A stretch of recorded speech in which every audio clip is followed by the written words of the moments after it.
Tron has been a franchise of such great potential. It is literally a movie built on the idea we all have in some shape or form that we would love to experience at least once, to live inside a video game.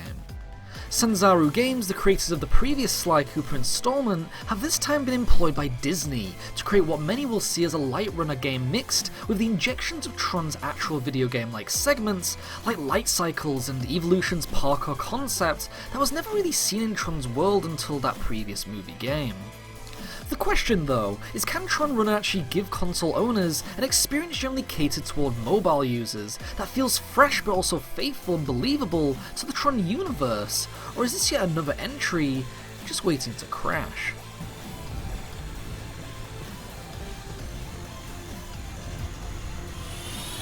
MCP has lost target.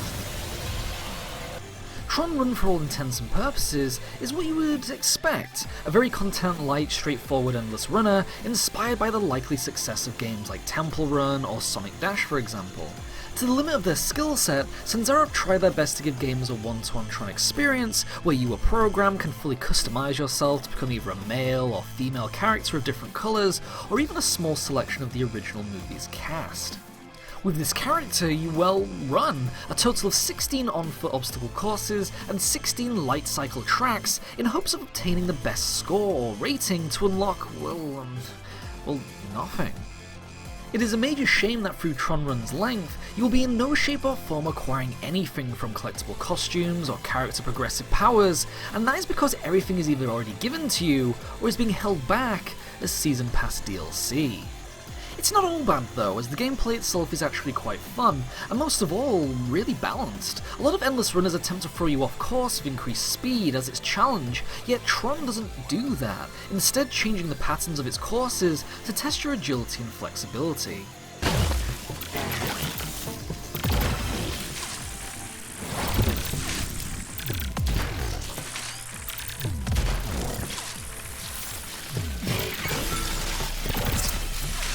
I was pleasantly surprised by the fun I had, and while the tracks never really change in look or gameplay variety, I was still going back wanting to get the highest score, just to simply acquire the trophies or achievements gained from such a feat.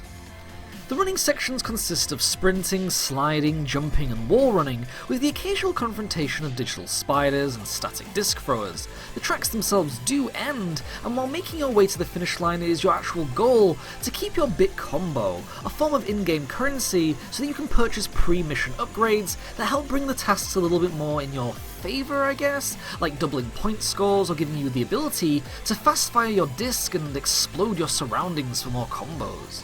The light cycle tracks are a little bit more of a time trial though, where like the running sections your aim is to reach the goal, but this time you have a timer against you, slowly trickling down until 0 where you burst into digital death. This is combated by hitting clock markers to increase your survivability, as well as doing tricks, drifts and melee kills on enemy drivers to increase final scores and speed. Again, it is fun, especially for what it is, but it would have been a massive help if the rather pricey game came with something of a boss instead of a random bird's eye view tank battle that always played out the same, or the lackluster collection of enemy types.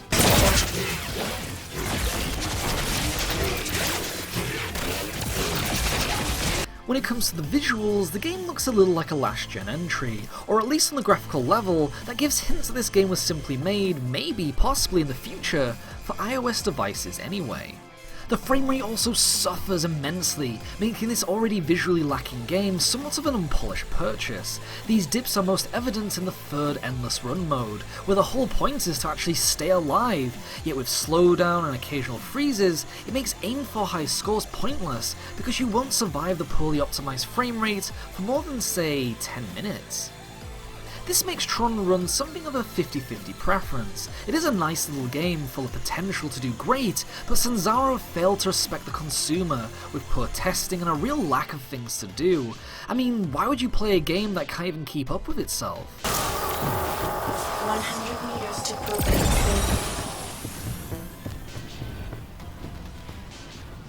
For the the most part, I really enjoyed my time in Tron Run, but I have to be realistic here. This won't be for everyone, and for fans of the series looking for something to keep the life support of the universe going, this will either be a welcoming side distraction, or a frustration because of the lack of smoothness and polish this game needs to even be playable. And with that being said, I'm giving Tron Run a bronze muffin, not only because Sanzaro Games have seemingly abandoned the game and customer feedback on release, because what greatness this game could have had is just a wasted dream, especially for fans and enthusiasts of the world that they once loved known as Tron.